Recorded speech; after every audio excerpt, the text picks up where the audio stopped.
Bueno, hola a todos, bienvenidos a su programa Ciencia en Frecuencia. Nos escuchamos en Radio Universidad 89.5 FM aquí en Torreón.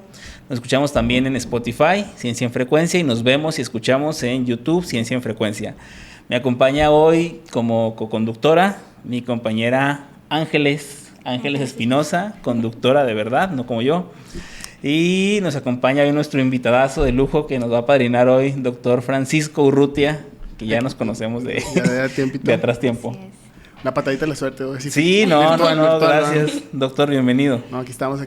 No, al revés, gracias por la invitación. Nervioso porque nunca, no me ha tocado estar del lado del lo tuyo son las cámaras, pero doctor, bueno, lo tuyo son las cámaras.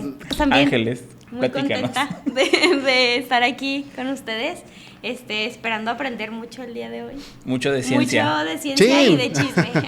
Doble de nervio. Sí. Doc, tú eres médico cirujano. General internista. Y eres internista. Tienes Sí. una especialidad en medicina interna. Tengo una especialidad en medicina interna. Me sí. decía Ángeles que qué es un... Bueno, pues pregúntale Sí, es que pues yo, o sea, un doctor internista, ¿qué yo es un doctor internista? Te preguntaría al revés. Tú, ya voy a empezar a preguntar, pero No, es tu ¿qué alma. se te afigura que es un internista? ¿A qué suena? ¿A ¿Un qué suena? internista? Porque eso, de ahí partimos, porque ese ahí viene mucho la confusión. No sé, yo siento que es como algo un poco Interno. general, o sea, es Sí. decir, sí, como que trata un poco de todo, no Ok, sé, muy es lo bien. que me imagino.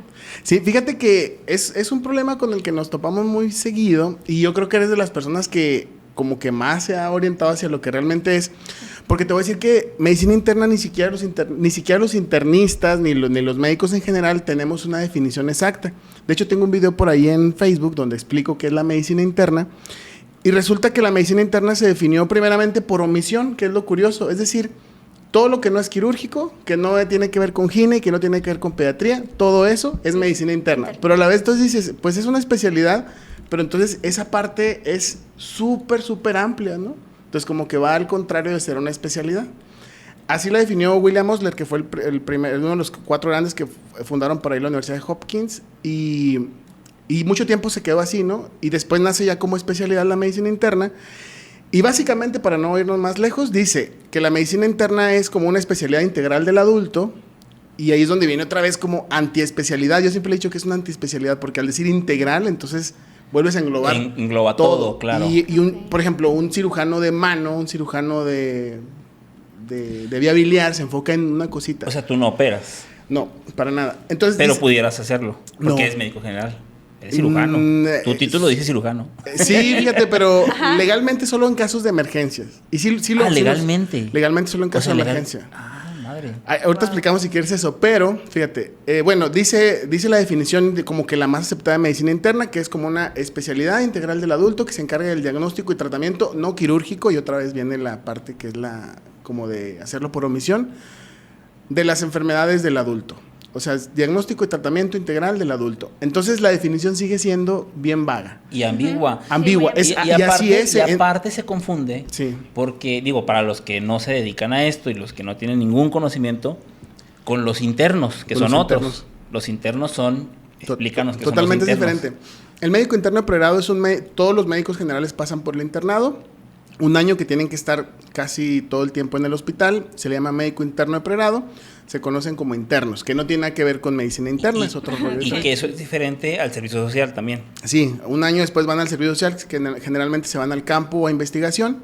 Duran un año, son 2 años en los que los médicos estamos todos presos de las instituciones. Y viene la confusión porque lo dicen interno, bueno, una que te confunden con el interno y otra es internista, entonces el que me va a internar, también te dicen mucho. Solamente hay pacientes internados y no, la verdad es que no. Como médicos internistas, a veces sí tenemos una pequeña frustración, tengo que decirlo así, porque, por ejemplo, la gente piensa que si el paciente de enfermo del corazón se pone grave, pues sería el cardiólogo que tenía que atenderlo, ¿no? Y la verdad es que no, somos los internistas los que entramos al quite, porque un paciente cardiológico grave implica que además del corazón están enfermas otras cosas, y el cardiólogo se pierde entre todo lo demás. A lo mejor se enferma también del riñón, y va el nefrólogo y ve la parte del riñón, pero no le va a saber al corazón. Y a lo mejor también se afecta el cerebro porque está muy grave, y va el neurólogo y ve el cerebro, pero tampoco le va a saber ni al riñón ni al corazón. Y quien sí integra todas esas partes es el médico internista. Finalmente, la mejor definición que yo he encontrado es como un director de orquesta. es el que está enfrente Ok. y es el que dirige todo, pero también tiene sus límites. Estoy seguro que un director de orquesta no le va a saber a la trompeta como el trompetista le sabe, ¿verdad? Más o menos por ahí va Claro. el internista. Entonces, No, adelante, adelante. No, adelante. es que una duda que me surge, por ejemplo, es lo mismo un médico general, por ejemplo, el que vamos de consulta si nos duele la garganta, Claro. si nos duele, ¿sí? ¿Ese es un médico internista? No, fíjate, y qué bueno que lo mencionas. Los médicos generales se merecen, porque está muy menospreciado a veces el papel del médico general, Ok. se merecen todo el respeto del mundo, porque ellos ven ahora sí que prácticamente Todo. todo y es la primera atención. El médico general es el que se supone debe ver primero al paciente. Todavía debe saber más que todos los demás, porque debe saber tanto del pediátrico como Sí. de la paciente de gine, como del de medicina interna y del de cirugía. Obviamente que cuando llega a un grado de complejidad las enfermedades, el médico general se encarga de derivar al especialista que corresponda. Ah, claro. Los médicos internistas sí somos como un médico general, pero solo del adulto, de lo no quirúrgico, y no quirúrgico entre paréntesis, y ahorita lo tocamos, porque vemos lo mismo, pero digamos que como tenemos 4 años más de entrenamiento, donde es un entrenamiento intensivo, donde es mucho estudiar, mucho leer y aplicarlo en pacientes, entonces el grado de complejidad de las enfermedades que podemos ver se eleva mucho, que el médico general no puede. Hoy en día hay escasez de médicos internistas en el país. No hay médicos internistas, es un caso curioso. No sé en otros países, pero por lo menos en México no hay. Y muchos médicos generales y médicos familiares que no tienen el entrenamiento como debiera ser, están fungiendo los papeles del internista y le aprenden. Ok. Con el paso del tiempo aprenden a hacerlo porque pues por rebosamiento, ¿no? Sí, sí, sí. Pero básicamente sí, esa es la pequeña diferencia, ¿va? Entre Ok. general e internista. Wow. Doc, ¿qué es la diferencia entonces, o tu competencia directa sería el endocrinólogo? No, fíjate que Explícanos qué hace el lo que endocrino. pasa, todas esas ramas, nefrología, endocrinología, cardiología, neurología, todas esas derivan de medicina interna. Todos ellos para haber llegado a su especialidad tuvieron que haber pasado por medicina interna. Es una subespecialidad. Es una subespecialidad, deriva de medicina interna. Casi todas, por necesidades de los servicios de los hospitales, algunas se han hecho entrada directa. No pasan por medicina interna, pero más que una cuestión académica es una cuestión de Por ejemplo, necesidades. gine se va directo. Me refiero perdón, aquí la confusión. Me refiero a las médicas. Es que mira, la medicina se divide en 4 grandes ramas. Ilústranos, doctor, ilústranos. Son 4 grandes ramas. Ginecología, que ve a la mujer embarazada y las enfermedades de la mujer. El cirujano, que es todo lo que se opera. El pediatra y medicina interna. Ok. Entonces, de lo que queda de gine, cirugía y pediatría, todo lo demás es medicina interna, se supone.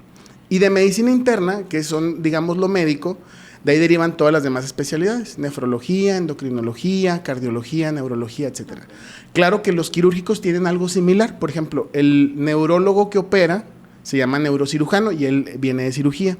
El cardiólogo que opera se llama cirujano cardiotorácico y viene de cirugía. Hace cirugía y luego hace cardio. Hace cardio, exactamente. Pero ellos operan. Y si tú los ves, sí es muy diferente. Fíjate que me pasa mucho que la gente dice, oye, mi familiar empezó a convulsionar y ya lo vio el neurocirujano. Y no va por ahí. Claro que los neurocirujanos tienen cierta preparación que les hacen ver enfermedades médicas, pero si tú me preguntas, a mí se me hace muy desleal que un neurocirujano agarre un Al paciente médico y se lo quede. Exacto, porque él debe decirle, ¿sabe qué? Su enfermedad es médica, vaya con el neurólogo, que es el médico. Claro que si le Yo lo voy a detectan... operar En nada un más. inicio. Si el neurólogo le detecta un tumor, le dice que hay que a quitarle esta parte para que se le quiten sus convulsiones, entonces sí lo veo yo. Pero por otros tipos de cuestiones, pues se los quedan.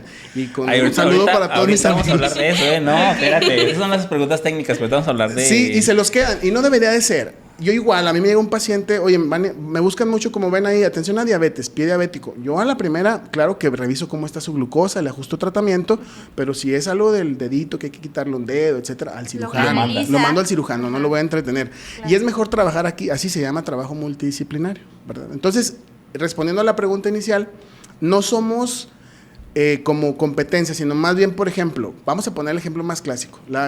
Es muy común la mujer con la enfermedad tiroidea, hipotiroidismo es muy común. Ya Cuando es algo sencillo, el internista lo puede ver sin problema. Pero si la enfermedad por alguna razón se complica o es algo más raro, más difícil de ver, Sí. entonces tengo que mandarlo con el endocrinólogo. Es la forma en que ya lo derivo al endocrinólogo. Claro que si la paciente llega de primera instancia al endocrinólogo de forma particular, pues el endocrinólogo se lo va a quedar, ¿verdad? Pues está bien, es válido. Pero, por ejemplo, en las instituciones, el endocrinólogo lo ve y dice, es algo sencillo de la tiroides, a medicina interna, se queda en medicina interna. No sé si me explico. No pasa endocrino. Exacto. Le ajustan tratamiento y para atrás. Entonces, ¿tienes tú, Ángeles, alguna pregunta? Sí, A es ver, que sí. ahorita comentaba que es como mucha preparación para ser un médico, un doctor internista. Disque, ¿no? Sí, entonces, ¿cómo es ese proceso? Me imagino que ha de ser muy, muy extenso para empezar. Fíjate que se viven ¿Cuántos años son? O sea, ¿son 5 de medicina? internados de servicio justo. social, son 7. O sea, para ser médico ¿Qué? general, solo para ser médico general son 7 años. Sí, es un... A ver, son 5 de medicina. 5 de medicina. Y luego es un año de servicio. Y uno de internado primero, Primero es uno de internado. y luego uno de servicio social. Les voy a contar algo Y bien en internado, extraño. espérame. En internado rotas por todas las especialidades. Sí, ahí es cuando te das cuenta si realmente te gusta te alguna gusta. especialidad o no. Ok. Yo te voy a decir, cuando yo llegué a medicina, yo llegué con la idea de ser traumatólogo. Conocí a los traumatólogos y un saludo a todos mis amigos traumatólogos. Dije, no Yo quiero voy hacer por esto. los huesos. No quiero hacer esto. Pues, ¿sabes qué? Llegué Pero pensando... ¿por qué? Si ganan muy bien. Sí, ¿eh? fíjate que, no sé si tontamente, tú sabes que cuando más jovencito te mueven más los ideales que el dinero, Sí, ¿verdad? sí, claro. Ya después dices, Ya después. chin. Pero cuando se empatan Sí, tus Ángeles. Pues Ahorita estamos estás estudiando en los ideales. comunicación. No, bueno. Entonces... ya sabes de lo que Sí, te hablo. totalmente. Y te voy a decir El que los ideal. internistas tenemos la fama de ser pobres. Esa es la verdad de las cosas. No, y no pasa pero no, nada. yo conozco unos que sí, no. Sí, es que mira, es muy variable, ¿no? Sí. Pero sí tenemos esa, en el argot médico somos los pobres. Siempre nos hacen memes y todo eso de la pobreza extrema, está bien. Ok. Pero yo llegué creyendo que iba a ser trauma. Y mis primeros días en la facultad me entero que son 5 años de medicina, 2 de servicio social, o sea, 7. Y luego de ahí una especialidad, o sea, otros 3 o 4 años. Cuando me entero de eso dije, madre, yo pensé que a los 7 ya iba a salir de médico especialista. ¿Sabes cómo llevé ese trance? Porque fue como medio shock. Dije, bueno, otros 4 años que me mantengan mis papás. eso fue como lo que... Sí. Y ya en el camino pues me di cuenta de que lo que me gustaba y decidí estudiar medicina interna. Siempre me gustó medicina interna, me fui por medicina interna. Llega un momento en que cuando terminas medicina general, tienes que presentar un examen que se llama ENARM. Ok. Ese examen lo presentan alrededor de 30,000 médicos y solo pasan alrededor de unos, creo que la cifra era 2,000-3,000 médicos. O sea, pasan Wow. muy poquitos. Cuando me tocó a mí, después ya subió a 8 y en los últimos años se han pasado mucho más. Pero es un examen que es pues complejo. Los criterios son muy abstractos, pero finalmente pues pasan algunos a hacer la especialidad y es cuando ya puedes entrar. Y a lo demás pues ahora sí que cumplir poquito y no dejar de respirar y terminas, ¿no? En resumen, 10 años, Doc. 11. 11 años. 7 de ¿A qué edad, medicina general. ¿A qué edad empezaste a ser productivo ya económicamente hablando? Bendito mi Padre Dios, mi madre, que le mando un saludo y en todos los podcasts la menciono, tengo sí, mamitis. ya sé, todos los programas que hemos tenido. Menciona Mi a tu madre mamá. dijo, Saludos, señora. no sé si no me quería cuidar en la casa y dijo, este niño va a primaria antes y me metió un año antes a la primaria, bendito bueno. Dios. Entonces yo terminé la especialidad justo cumpliendo 28 años. Pero ya, igual, Ya, 28 ya, ya, no es o sea, ya Pero 28 fíjate ya. que tengo Sí. Ya, amigos ya que está están uno. estudiando a los 32, están terminando a los 32, una subespecialidad. Entonces está cabrón. Oye, pero todos los 28 ya tenías un niño, Ya ya es papá. tenía Y hay que, responsabilidades. sí, está Y entonces, cabrón. ¿cómo eres Se papá? me puso difícil. Nunca he platicado esto así, pero fíjate que un día mi novia, en aquel entonces sale embarazada, se nos chispoteó. Y En exclusiva. En exclusiva, al internista se le chispoteó el anticonceptivo. Híjole. Estaba yo estudiando, mi papá fallece de repente a los 2 meses, mi esposa tenía 2 meses de embarazo, 2-3 meses, y mi mamá le diagnostican cáncer. Entonces Guau, se qué puso fuerte. heavy el asunto. Lo que te estoy contando fue de enero a abril. En esos Todo pasó. 3 meses Ajá. cumplí 40 años teniendo 21. O sea, maduras, no te queda de otra. Madre. ¿Estuvo mal? Sí, estuvo mal porque pues de la vida te mete esos tropezones, pero pues te tienes que afrontarlos, ¿verdad? Entonces como que maduré en ese tiempo porque pues me hice responsable de todo. Agradezco mucho a una doctora cuando mi mamá estaba enferma de cáncer, yo le comenté que me quería salir de la carrera la para carrera? trabajar ¿En un qué, tiempo. ¿En qué semestre estabas? 10º semestre brincando al internado. No. Mi niño nació en el internado. De hecho, yo estaba rotando en medicina interna, me acuerdo, el gastro, Se llama Esculapio. Ya tiene rato. No, el gastro, el doctor, se me fue su nombre. Ay, el doctor, se me fue su nombre, tal me acuerdo. Le digo, doctor, mi esposa está bajando luz, ¿puedo ir? Y luego, ¿qué? ¿Le vas a ayudar a pujar o qué? Me dijo, no. Y en eso me quedé así viéndolo como, dije, ¿qué hago? Ve, ándale. No, ya fui. Estaba payaseando. Lo padre de esto es que vi nacer a mi bebé. Me tocó a mí verlo nacer. Me decían que si yo lo atendía, la verdad, no había rotado por gine. Dije, se me va a caer aquí el escuincle, va a ser mi yo esto culpa. nomás en el libro. Sí, no. Dije, no. Y lo atendió un amigo, el doctor Francisco Picasso, que ahorita es político. Él trabaja en San Pedro, por Francisco y Madero, por allá está. Muy bien todo y nació muy bien. Los niños tardan, normalmente cuando nacen, tardan unos segundos en respirar. 10 segundos, 15 segundos tardan en respirar. Es normal. El mío llevaba 3 y yo estaba, no respira, todo nervioso, pero sí, me tocó verlo nacer en el internado. Ay, es que es muy impresionante. Fíjate, a mí me tocó en mi segunda hija, con la primera no entré. Con mi segunda hija sí entré a la cesárea. Y no, o sea, olvídate, saber todo. Digo, yo que no soy cirujano ni médico, yo soy químico, ¿no? Y luego a mí lo que más me impresionó fue el pediatra. Sí, porque los agarran como si fueran muñecos de trapo, ¿no? Sí. O sea, la gente que no ha visto eso, o sea, el doctor, no, salió mi hija y la empieza a agarrar y la voltea y la revisa y el piecito y las manitas y sí, no, y muy bien y que no sé qué no, yo dije, doctor, espérate, está nueva, espérame. Me la vas a desarmar. No, te lo juro, o sea, es impresionante. Sí, es impresionante. Sí, pues se va uno acostumbrando, ¿verdad? Pero las primeras veces sí está... no, y cuando son tuyos es más sí, impresionante. O sea, ¿Y cómo fue cuando rotó de ginecólogo? Cuando roté en ginecología estuvo bien padre, pero te voy a decir algo. A mí no me gustaba nada los quirúrgicos, todas las especialidades quirúrgicas no me gustan. Okay. No me gustan. ¿No te gustó operar? Nada. Pero rotar en gine fue una experiencia padre porque como no me gusta, pero le aprendí muy bien, me fue muy bien, atendí como 60, 70 partos, ahí nos tocó atender. Wow. ¿Eso en cuántos meses? En 2 meses. En 2 meses 60 partos. Y no es el récord, ¿eh? Hay hospitales o sea, uno diario. donde los médicos generales los internos atienden hasta, sin temor a equivocarme, unos 200 partos en todo su internado. O sea, sí pasa. 3 diarios. Muchos, sobre todo en la Secretaría de Salud, así pasa. Bueno, total, fíjate que así súper rápido les cuento una anécdota muy extraña. A mí no me gustaba operar. Oye, nada. ¿qué tuviste? ¿De 7 Ikers, 4 Mateos? Sí. Oye, no, fíjate que resulta que un día yo andaba bien, no se puede decir la palabra, Sí, sí, porque estaba posguardia. Aquí las chicas van a editar todo. Censurado. Porque es para radio. Andaba Pero bien cansado. Posguardia, no había dormido nada. Tenía a la mañana siguiente, ya era mediodía, ya me quería a mi casa. Tenía todas las notas de piso pendientes. No me tocaba mi entrada a quirófano y me hablan. Oye, que te bajes porque hay una cesárea. Oye, pero está mi compañero. Es que entró a otra. Oye, pero está el de cirugía, le toca el de cirugía. Es que hay una urgencia. Te toca bajar. Bajo todo enojado. Entonces hay un proceso que las enfermeras llevan a cabo para preparar a los pacientes. Sí. Ese proceso generalmente lo lleva enfermería. Como yo ya me quería ir, tenía mucho trabajo arriba, tenía muchas cosas que hacer, le digo a la enfermera, y la enfermera todas así, son muy buenas ellas, pero ella era muy calmadita, ¿no? Paciente. Le digo, yo le ayudo. Y yo empecé a hacer todo lo que ella tenía que hacer. Sí. Y puse los campos, puse las pinzas, puse la succión, hice todo lo que tenía que arreglar. No me daba cuenta que ahí estaba el gine. Entonces me dice el gine, cuando íbamos a empezar, yo todo cansado ya dije, me quiero largar de aquí. Me dice el gine, aquí le damos chance a los que se le ven manitas. Y me da el bisturí. Entonces, obviamente supervisado por él, ahí en un ladito, me dejó hacer la cesárea. ¿Ese fue tu primero?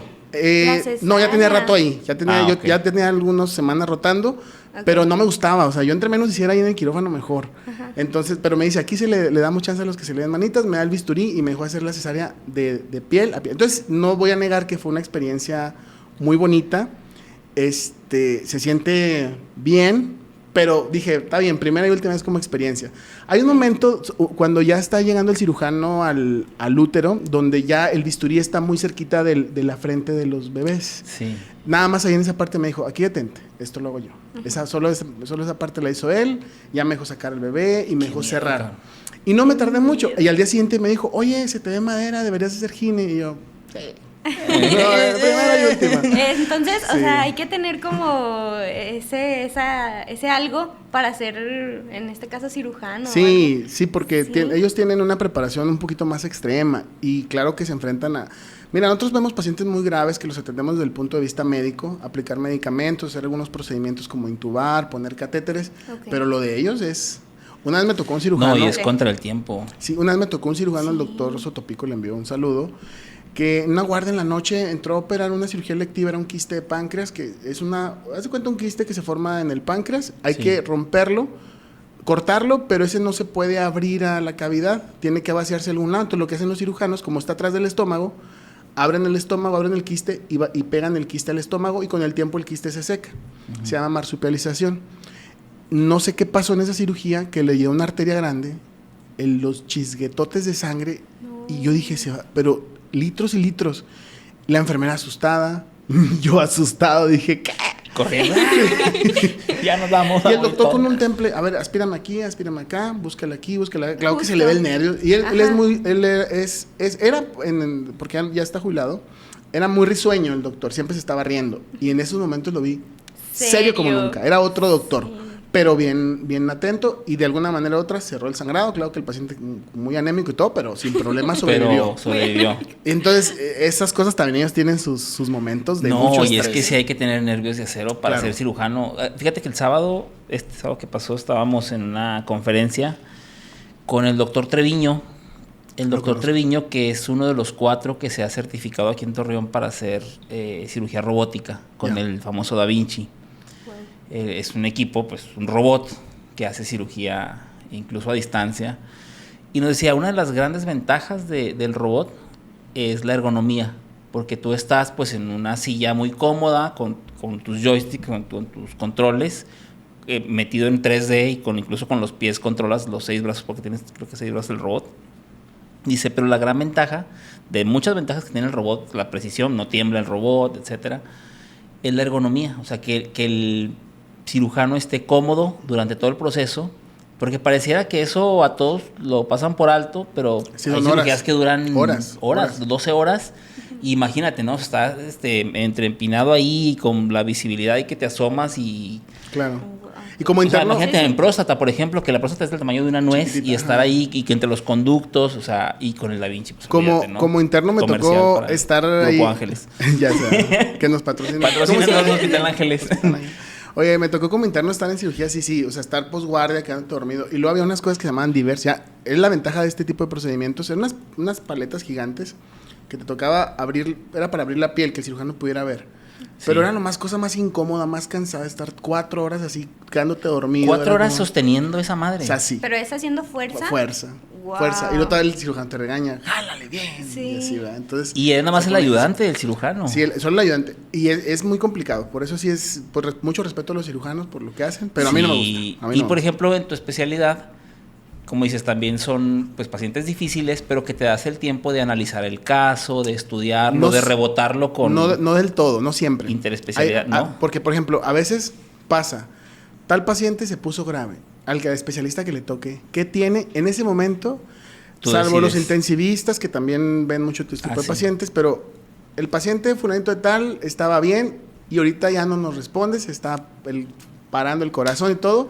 Y en ese momento todo el mundo se bloquea, ¿verdad? Y el internista o el intensivista en este caso tienen que tener mente fría y actuar rápido. Porque en tomar decisiones en ese momento. Son rápidas.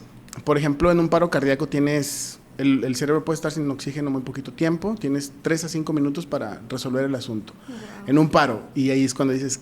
¿Qué, verdad? ¿Qué le hago? Y se pone difícil. Y eso sí requiere un poquito... No es porque sea mi especialidad, pero sí requiere entrenamiento. No, sí fíjate que uno de los doctores con los que he trabajado mucho es con el doctor... hace tiempo, ya ahora menos. El doctor Javier Palacios. Ah, sí, el doctor Palacios. El doctor Palacios que... Yo pues digo, tiene muchísimos pacientes. Sí. Y muchas veces me tocó que nos hablara... Digo, al laboratorio. De madrugada por pacientes... Y fíjate que... Así de que, ¿sabes qué? Tengo un paciente en terapia intensiva y necesito ahorita que le hagas un Epstein-Barr, una PCR para Epstein-Barr. Así. Claro. Y fíjate que a veces pasa que son tus pacientes, los conoces, sabes más o menos qué le puede haber pasado. A veces, te lo prometo que en los hospitales te ven. Ahí va el internista, háblale. Resuélvame. Sí. Alguna vez en algún hospital, no voy a mencionar alguno, no voy a decir cuál es, pero bueno, pasa, ¿no? Un paciente se ponía grave Y hay unas, ¿cómo se llaman las bocinas? Como unos altavoces y dicen, código azul, para que la gente no se asuste. Es código azul en tal piso, tal cama. Para la gente que está escuchando, el código azul es el más... Sí, es que un paciente está en paro. Sí, exacto. Está en paro y tienen que ir así, ¿no? Okay. Entonces, todo era, o sea, código azul en tal cama, ¿no? Y resulta que era la cama de cierta especialidad, no voy a decir cuál, pero estaba en esa área, como internista, como conocías todo el hospital, sabemos que era de esa especialidad. Vamos corriendo las escaleras, se abre el elevador, vemos a los residentes de esa especialidad y ahí les hablan. O sea, incluso aunque eran sus pacientes, pues saben que ellos no están relacionados o familiarizados con la atención del paciente en paro. Entonces, vamos nosotros. Llegamos y luego a veces son pacientes que no conocías.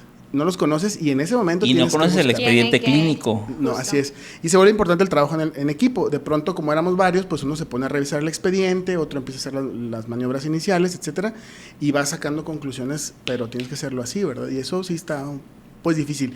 Y cada vez, a veces sí veo personal, por ejemplo, de enfermería que se sorprende. Hace poquito tuvimos un caso de una paciente que estaba muy bien, y de pronto la enfermera la volteé a ver y llegué yo a revisarla y la señora estaba convulsionando. La señora estaba hablando un minuto antes. Le hablo a la enfermera, ven a ayudarme.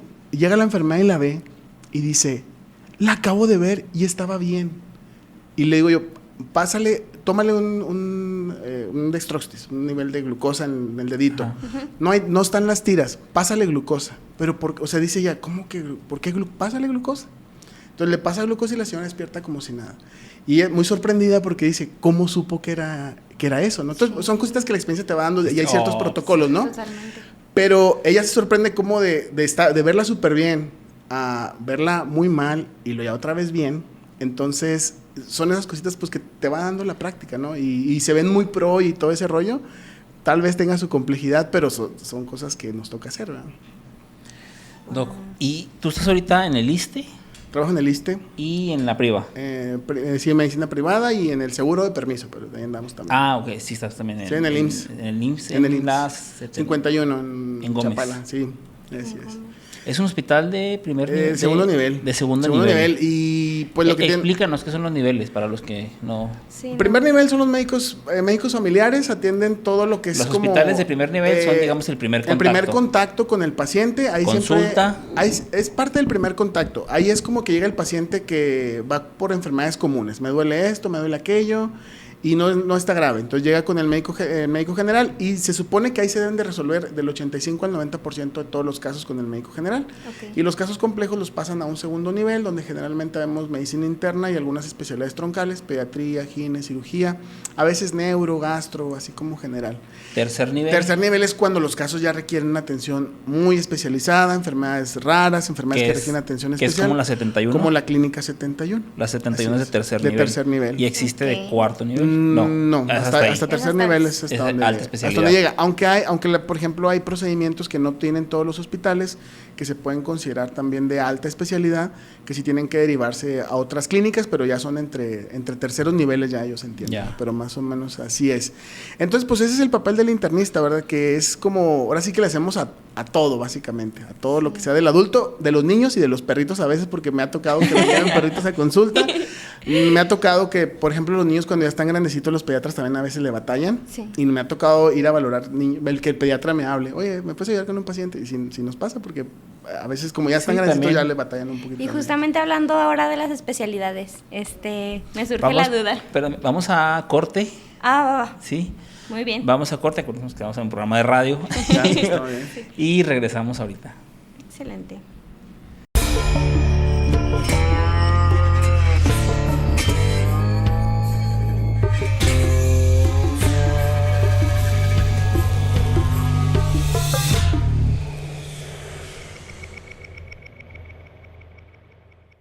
Bueno, regresamos entonces del corte aquí en Ciencia en Frecuencia.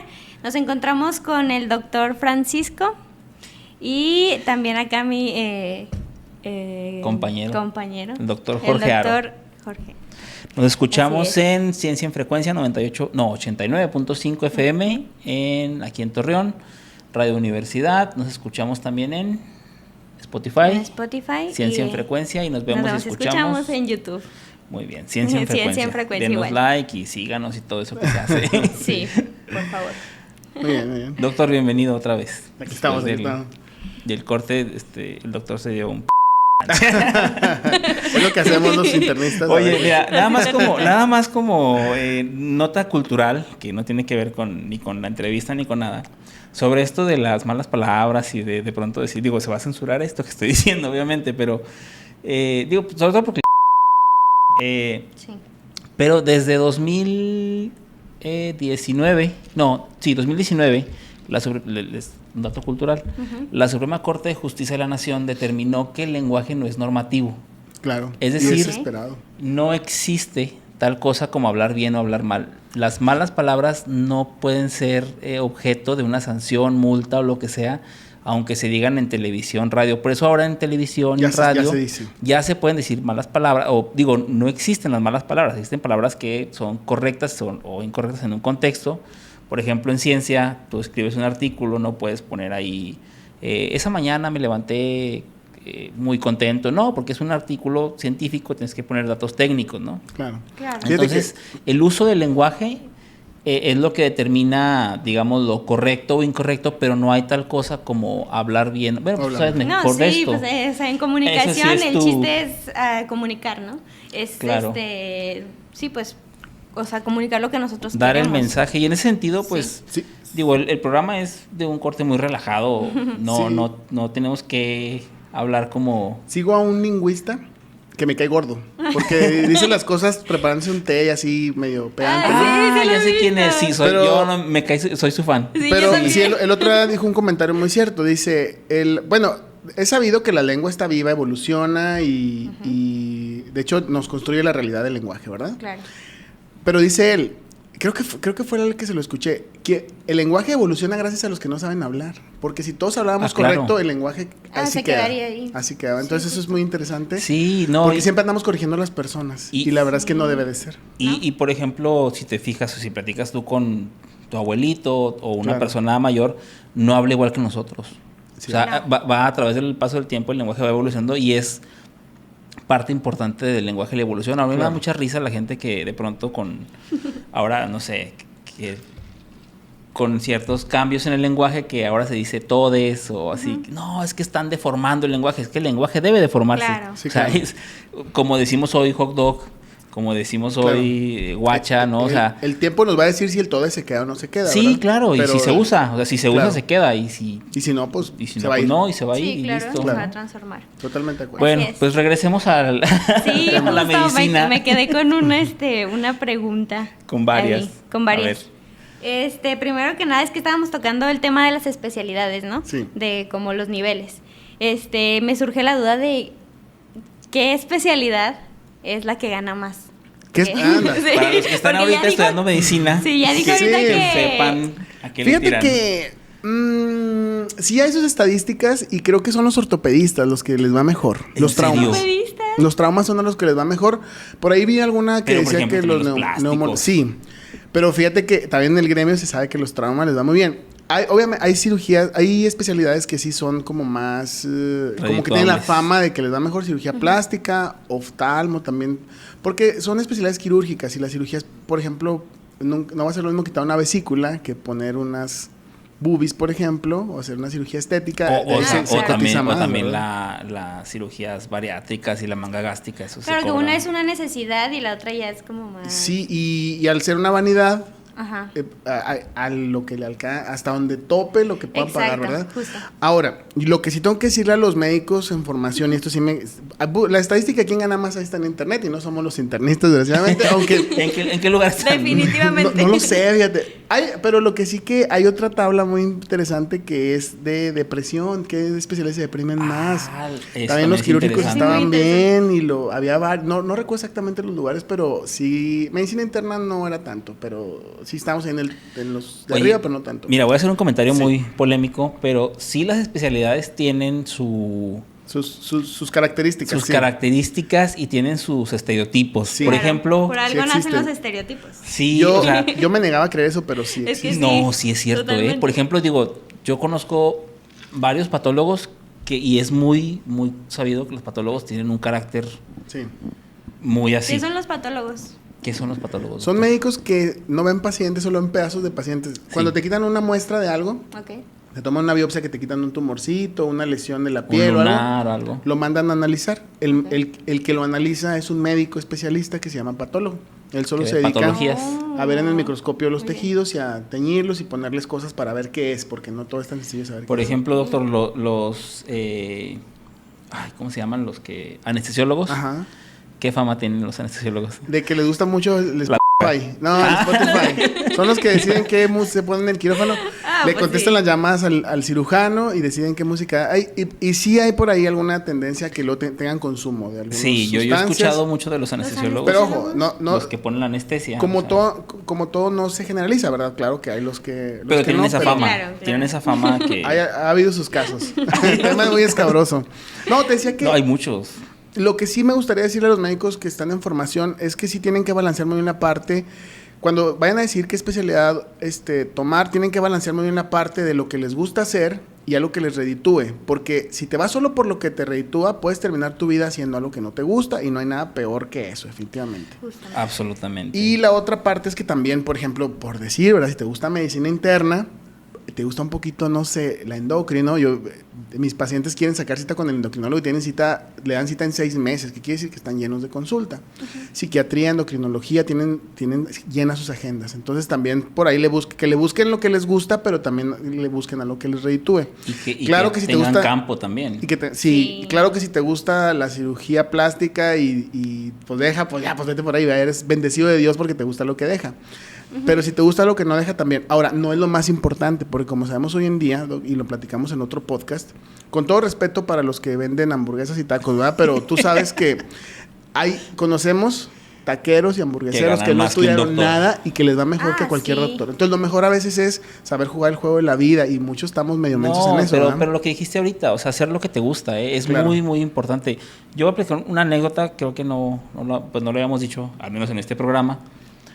Yo antes de meterme a estudiar química, yo estuve 6 meses en odontología. Yo iba a ser dentista y justo por eso me salí. Wow. O sea, yo estuve 6 meses en algo que dije, no No. quiero sacar muelas. O sea, digo, con todo respeto para los dentistas, Sí. pero yo no me visualizaba en un consultorio ni poniendo bracket, ni sacando muelas. O sea, realmente no era lo mío. La química me encanta. O sea, lo Claro. que sea que hago, si esté en el laboratorio o en la compu, o sea, de verdad me gusta mucho la química. A mí se me han acercado médicos en formación, residentes, por ejemplo, me dicen, Doc, ¿qué me aconseja? No me gusta, pero ya voy en segundo año de la especialidad. Híjole. Salte, o sea, si no te gusta, ¿En salte. serio? ¿En Salte, serio? sí. Pero Y luego puedes, o sea... claro que yo les digo, mira, ponlo sobre la balanza, qué tanto realmente te disgusta. Claro. Y por experiencia te digo que quienes se han salido, que deciden salirse, retoman alguna otra cosa que les gusta. He platicado con ellos y me dicen, fue la mejor decisión que pude haber tomado. Porque pues ya están a lo que les gusta, son felices y esto. Y lo que me refería ahorita es que finalmente, si haces alguna especialidad, tienes que buscar la forma de que vivir solo de la medicina es, a diferencia de lo que la gente cree, es muy difícil. O trabajas mucho o haces algo más. Entonces siempre ir buscando los plus. Yo los todos plus. los médicos que conozco que, o sea, económicamente exitosos tienen 3 Muchos trabajos. trabajos, ¿no? Sí, 3, es que- 4, O sea, sí, de veras. De pronto sí es irle buscando. Por ejemplo, yo le digo mucho a los alumnos y les hago, por ejemplo, doy neumología en 2 universidades. Y ¿En cuáles? Dilas. En WAD y en UGED. Y les En digo, WAD y UGED. muchachos, es que miren, tienen que irle aprendiendo a este asunto. Vemos la clase de espirometría y no estudian. Y les digo, muchachos, métanse a Amazon. ¿Cuánto cuesta un espirómetro? Digo, no son los de mejor calidad, pero ya por lo menos puedes irle Sí. buscando, Sí, ¿no? sí. ¿Cuánto cuesta un espirómetro? Pues hay unos de 5, 6 mil pesos, 7 mil pesos. ¿Cuánto les puede aumentar de plus su consulta si además de hacerle de hacer su consulta general, le hacen una espirometría? Suponte que aumenta, no sé, lo que tú quieras, 100 pesos, 300 pesos, 500 pesos, 1000 pesos. ¿Cuánto ya. cuesta ahorita una consulta de Tre- especialidad? ¿800? Fíjate que vamos a hablar de la espirometría, por ejemplo, creo que anda como en 2,500, 3,000 pesos. O sea, con 2 espirometrías podrías sacar Más consulta. más la Sí. consulta. Solo la espirometría eso. Y si te venden un espirómetro en Amazon, vamos a suponer que te compras uno más o menos decente, unos 15,000 pesos, y lo cobras a lo mejor en 300, 500 pesos, porque eres médico general a lo mejor, Sí. ¿no? Pero ya sacas un extra y en poquito tiempo recuperas lo que lo que invertiste. Pero bueno, pues tienes que aprender las espirometrías para que sepas. Igual, lo común, un electrocardiógrafo. La verdad, hay buenos electrocardiógrafos desde 8 o 9 mil pesos. Los cobras en 300, 400 pesos y le recuperas pronto. Entonces, es irle buscando la forma de ir haciendo otras cosas. Ya no se diga los que ponen un spa, los que ponen, hacen medicina estética. Ya, pues ellos... Tengo un compañero médico general que pone por ahí Botox y le vas... tengo un amigo internista. Le mando un saludo. Botox. Hizo medicina estética, Doc. Le va... Es que sí excelente. Deja Entonces, lo que te digo es que es buscarle, que hagan lo que les gusta y buscarle. Oye, Doc, pero también, esa parte, a mí se me hace... todas las carreras tienen su parte... Su grado de dificultad, pero sobre todo, pues su parte de que se pueden redituar mucho o poco, ¿no? O sea, una ingeniería le puede sacar mucho dinero. Sí, claro. Si te dedicas a, no sé, dar consultoría a empresas, etcétera. Pero hablando específicamente de medicina... si está como que en ese umbral de lo ético, no ético. Por ejemplo, yo el caso que tengo muy presente, y creo que también lo habíamos platicado, son estos médicos que salen recién egresados, médicos generales, digamos, entre el tiempo que están en el internado, el servicio social, etcétera, y pues toca hacer farmacia de colonia, sí. Y hay cuota. Sí, y eso claro. Todos lo sabemos. O sea, para la gente que nos escucha y nos ve, en las farmacias que usted va y que la consulta es gratis o que les cobran 30 pesos la consulta, casi siempre recetan vitaminas. Sí. ¿Las necesite o no las necesite? Porque hay que cumplir la cuota del dueño de la farmacia. Y si ahí se los dicen. O sea, eso, por ejemplo, a mí se me hace... Acabo de ver un podcast de Gusgri, que ya es que él entrevista a diversos personajes y entrevistó a un médico, y así lo publica. Entrevista a médico de farmacias y sale un médico... Pero que esa es la marca... Pero, más común. Pero cualquier farmacia de... La Secretaría de Salud las tiene identificadas como tienen su nombre, se llaman las... farmacias de genéricos, vamos a decir. CAF. Consultorios adyacentes a farmacias. Porque las tienen identificadas porque son un factor de riesgo para la salud. Son un pequeño factor de riesgo. Consultorios adyacentes a farmacias. ¿Por qué no las cierran? Porque vienen a suplir una carencia que tiene el mismo gobierno, ¿verdad? Sí. Totalmente. Entonces, no las pueden cerrar por esa situación, pero sí las tienen como monitorizadas un poquito. Y la verdad es que es un poquito tramposo de algunas de esas farmacias, no de todas, pero sí es tramposo porque existe una fundación que, fíjate, este médico general que te digo del podcast, dice, la fundación no se lleva nada de dinero, porque nosotros damos la consulta y no es cierto que nos condicionan, ni nos piden una cuota, ni nada. Eso es falso. Gusgri se ríe porque finalmente es un invitado, ¿no? Y le dice, o sea, no te piden cuenta nada. Pero la farmacia casualmente está a un lado el consultorio está a un lado de la farmacia y ya nomás se pasan y compran. Entonces, esos acuerdos no siempre son, o sea, de que no hay algo que los forcen, o sea, que estén como forzados a cumplir metas, pero está implícito en el hecho de que, si tú como... No, pero yo conozco casos que sí, o sea, yo conozco un caso y es muy cercana, una doctora consulta que así el dueño de la farmacia le decía, oye, es que salió y no le recetaste nada, no, es que era algo que no requería el medicamento, no, pero es que métele unas vitaminas o métele... Sí, en México es que existe lo que se llama libre prescripción, incluso en los hospitales a veces hay hospitales que te quieren condicionar, no le recetes esto al paciente. Pero asumiendo, o más bien haciendo referencia al derecho que tiene el paciente a recibir lo mejor y el médico a recetar lo que necesita, entonces tú dices, no, sí le voy a recetar esto y te aferras, ¿no?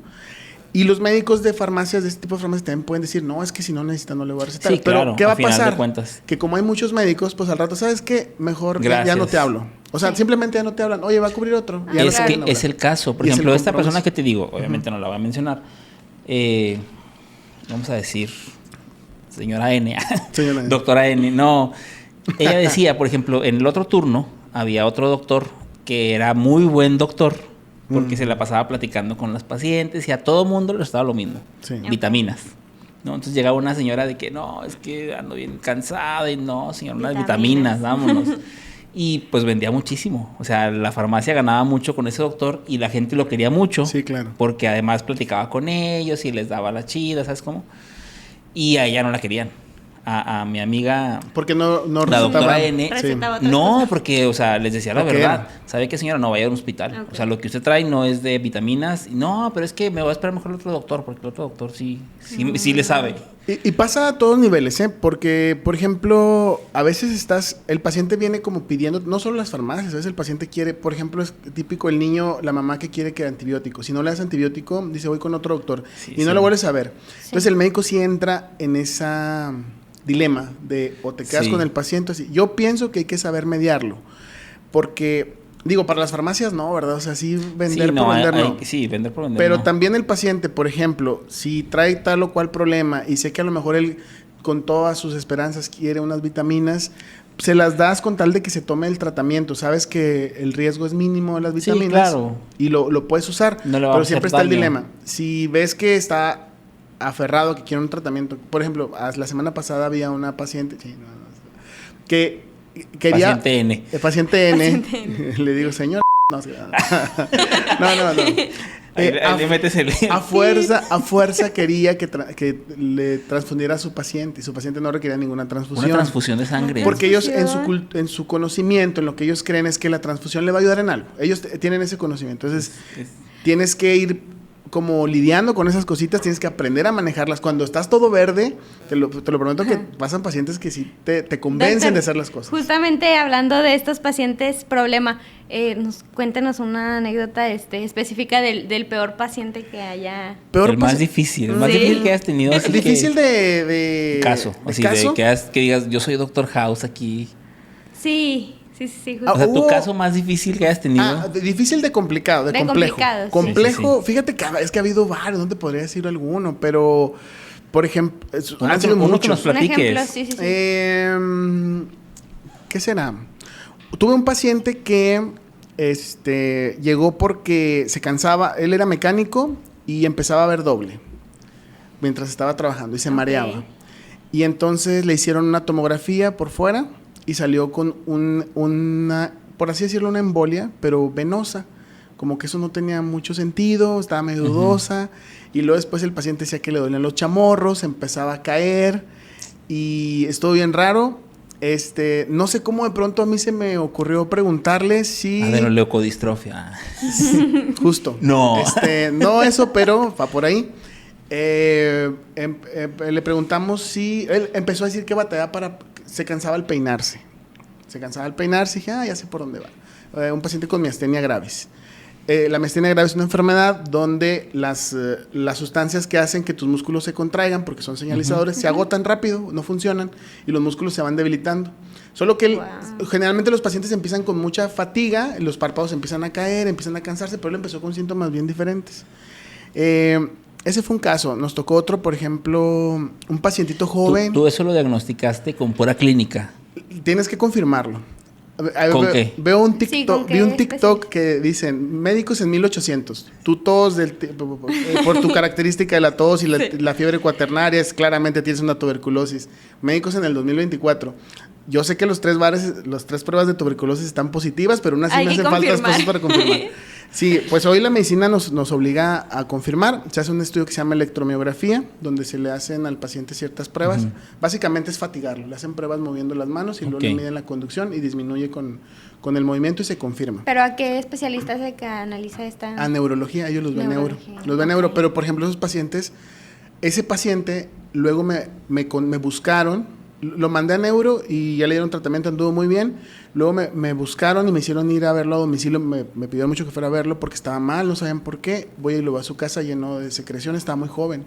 Lo mando a hospital y, por ejemplo, él hizo en el hospital paro respiratorio porque también la respiración se mueve por los músculos y también se fatiga. Y también se fatiga. Ok. Y se tuvo que intubar, se fue otra vez a tercer nivel y de allá lo regresaron bien. Entonces, él estuvo bien mucho tiempo, ya le perdí la pista hace rato. Sí. Pero así como ese caso, no, hombre, pues te podemos contar un montón. Muchos a buen puerto, otros no tanto, a veces nos tocan ver cosas Doc, bien y difíciles. luego pacientes, digo, ahora ya todos los pacientes somos bien difíciles porque llegamos hipergoogleados. Sí. llegamos con información Sí, de que más, tengo sí. esto. A ver, es que Google dice Google que dice que... eso también es súper difícil, Sí. ¿no? Fíjate que lo de Google, todavía noto que los pacientes lo notan, en el sentido de que yo siempre les pongo la mnemotecnia y les digo, mire, señora, tenga cuidado con el doctor Google, porque si usted le pone, me duele un dedo, cáncer de dedo. Sí. ¿Le suena algo a mi carro? Cáncer de motor. Cáncer de carro. Ellos, cáncer de carro. Todo es lo más feo en internet, por algo que se llama sesgo de confirmación. Si tú le pones, generalmente los pacientes buscan, si me duele la cabeza puedo tener cáncer, y claro que sale información que va por ese lado. Entonces, Y el algoritmo también se sesgan. te lleva, ¿no? A lo más buscado. Sí, claro. Ese es el sesgo de confirmación. Entonces, pero muchos pacientes lo entienden y de hecho a veces se reconfortan al saber que lo que tienen puede no ser tan grave, porque a veces llegan pensando lo peor. Pero sí nos toca a veces algunos de que, a ver, yo leí en internet esto y esto. O pasa, y tengo una foto que luego ahí se las voy a compartir. Tengo una foto de una paciente que va conmigo por una enfermedad pulmonar y de pronto, de a poquito me dice, es que yo fui con este doctor. Y a ver, ¿qué trae ahí? Préstemelo. Saca todas sus medicinas y empiezo a sacar todas las recetas. Le conté unos 6, 7 médicos. Llené mi escritorio de recetas y por ahí tengo una fotito, le tomé foto. Porque ya había visto a 6, 7 personas casi con el mismo diagnóstico, pero como que no creía. Entonces ahí más bien buscas otro tipo de problemas como más bien psiquiátricos. Psiquiátricos. ¿verdad? Digo, no que esté loco, ¿verdad? No, nada de eso, pero sí que No, traiga pero algo no jala ansiedad, bien, a lo mejor trae algo de ansiedad, trae algo de cosas que no la dejan estar Y es que a al gusto. final al cabo, lo que nos apunta a lo que tenemos son los estudios, ¿no? Porque uno puede, bueno, un doctor puede darte el diagnóstico. El diagnóstico, pero al final y al cabo los estudios son los que Fíjate revelan. que es una muy bonita pregunta, Sí. porque no es así, la gente piensa que es así, fíjate. Okay. Normal, siempre, y es algo que tratamos de inculcarle mucho a los médicos en formación, les decimos, no pidan estudios para ver qué tiene el paciente. Ese es un error muy común. Porque mira, si un paciente llega y tú no sabes qué pedir y le pides todo a ver qué sale, siempre salen cosas que no tienen nada que ver con la enfermedad. Entonces empezamos a buscar cosas que no tienen nada que ver. ¿Y qué ocurre? Que te pierdes en el diagnóstico. Te pierdes. En un mar de resultados que no Exactamente. necesitas. Y sí salen cosas positivas, y a los pacientes les salen cosas que no tienen que ver con la enfermedad, pero tú te vas por ese lado y te perdiste. ¿Cómo es realmente el proceso diagnóstico? Hay algo que se llama clínica. Clínica viene del francés clínicos, que significa lecho o cama. Entonces, dicen, la clínica manda. ¿Qué quiere decir esto? Lo que tú ves a la cama del paciente, eso es como lo prioritario. Entonces, ¿qué le revisaste al paciente? Ok, de acuerdo a lo que él me dijo, lo que me contó, la anamnesis se llama, interrogatorio, y a la exploración física, a lo que yo toco y así, yo tengo hasta el 75-85% del diagnóstico. Solo con verlo, se dice que con verlo es del 65 al 75, y les digo a mis estudiantes, o sea que las consultas por WhatsApp sí son válidas. Sí. Legalmente existen, se llaman asesorías médicas. Oye, No lo hubiera pensado. ya existe ya es legal la telemedicina, ¿verdad? La telemedicina no era hace unos años. Sí, pero fíjate que tiene sus asegúnes. Todos los que les digan consulta por WhatsApp están en un error. No se puede dar consulta porque por norma oficial mexicana la consulta incluye interrogatorio y exploración física. Pero espérame, acabo de escuchar en el radio hoy una farmacia, una cadena, o sea, que está en todo el país, que ofrece consulta. Está mal. Por eso no te es pregunto. ético. No es ético porque Y ofrece consulta por mensaje. O sea, No. consulta con Pero nuestros es que- médicos y que te dan la receta por mensaje. no sabes también. la cantidad de errores que pueden llegar a cometer. Pues sí, pero como imagínate. generalmente son consultas sencillas, pues le van a atinar en la mayoría, ahora sí que atinar en la mayoría de los casos. Es- No. ¿Sí? Sí, en Y es serio. que si uno como lo ciudadano- censuran, pero sí, de veras. Oye, no, mira, acá la medicina dice, la clínica manda. ¿Y qué se refiere a la clínica? Que lo que el paciente te cuenta y lo que exploras. Y sí se vale, porque tienes que estar viendo todo. A veces, hasta ver a los familiares, te lo juro que hasta desde que te hablan por teléfono, cómo te hablan, todo eso lo tienes que tomar Incluso en cómo cuenta. van caminando, si ya Desde se que van llegan. tambaleando. Todo, desde que llegan tienes que ver cómo van Eso es muy vestidos, interesante. cómo van, todo te da pistas. Claro. Que come así. Eso de que el Dr. House va y se mete en las casas de los pacientes ya no es real, Ok. tan real, pero sí debería de ser, sí debería existir porque sí te puede ofrecer mucha información. Claro. Por ejemplo, tuvimos un caso de una señora que no le hallábamos algo pulmonar y nos dimos cuenta por unas fotos que vimos de ella, nos dice la familia, mire, esta era ella antes de ponerse enferma, y un montón de pajaritos atrás. Ok. Nunca nos dijo que tenía pajaritos y hay enfermedades pulmonares relacionadas Claro, a que las vienen. aves. Entonces, de ahí pues, a una sospecha Sacas diagnóstica. información. Claro. Sacas información que es válida. Doctor, ya para terminar, porque ya nos queda poquito del programa, me gustaría hacer la pregunta de cómo surgió la idea del podcast. Es muy interesante porque... Y ahorita usted... el comercial también. Sí, tengo un podcast que se llama Random. Casualmente. Sí, tengo 2 años con él. Te voy a decir algo. Yo soy una persona bien tímida. Soy bien tímido, soy bien introvertido. No sé, ya me dicen que no es cierto. Todo el mundo dice no es cierto. Pero sí soy bien tímido, soy bien introvertido. Tengo una amiga a la que le mando saludos, que hoy estoy un poquito distanciado de ella. Pero ella fue una parte importante de mi vida y me ayudó a quitarme esa timidez y me ha ayudado mucho en lo profesional también, sin duda alguna. Y se lo agradezco mucho. Y ella fue la que me invitó, voy a hacer un podcast. Yo empecé a estudiar fotografía por mi cuenta, se me rompió mi cámara, tuve que comprar otra cámara. Ajá. Cuando tenía ya 2 cámaras, me dijo, ya tenemos 2 cámaras, mira. Le empecé a mover, me empezó a gustar que me escucharan. Uh-huh. El podcast al día de hoy tenemos casi 900 seguidores, hay videos que los ven mucha gente, hay videos que no se ven para nada, YouTube es muy extraño, pero me gusta estar subiendo videos, me encanta estar ¿El más platicando. visto cuántas vistas tiene? En YouTube tenemos uno como de 6,000 vistas, es el que más tenemos. En Facebook creo que uno como de 90,000 reproducciones. Tengo TikTok, que me gusta hacer TikToks, que ya se fue el colmo de que ya no puedes decir que es introvertido. Tengo un TikTok que se hizo viral, 1,200,000 reproducciones, que no son muchas, ¿verdad? Pero son algunas. Oye, no, sí son muchas. Yo estoy muy orgulloso de uno mío que llegó a los 90,000. 90,000. 91,000, que es el que más ha conseguido. Sí, ya, 1,000,000. Sí, pero pues me gusta, simplemente me gusta platicar, es algo que yo no sabía de mí. Okay. Al día de hoy he pensado en cerrar el podcast porque me quita mucho tiempo, yo hago todo, soy el host, el protagonista, el host y el editor y el promotor, todo. Me quita mucho tiempo, pero a veces que digo, voy a grabar. Y grabo. Sí, justo es lo que le iba a preguntar, o sea, ¿cómo maneja esta parte de su vida equilibrándola, ¿no? Es que tal vez no soy lo más equilibrado del mundo. Okay. Trabajo un chorro y sí me duele un poquito, pero me gusta. Ya aprendí a agarrar el saborcito a descansar. Sí. Busco las formas de descansar, pero sí se le batalla un poquito. Doc, pues nos queda 1 minuto de programa. Ya nos vamos. No, pues qué triste, estuvo muy padre. Oye, estuvo padre, ¿no? Para hacer el primero. Ya no es piloto, ¿eh? Este ya va al aire. Oye, hablando hablé un chorro. Yo dije, pues está bien, eres el invitado. Sí.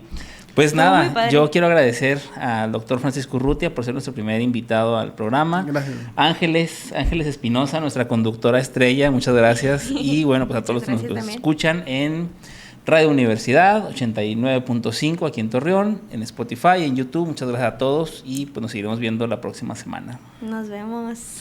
Gracias a todos. Bye. Bye.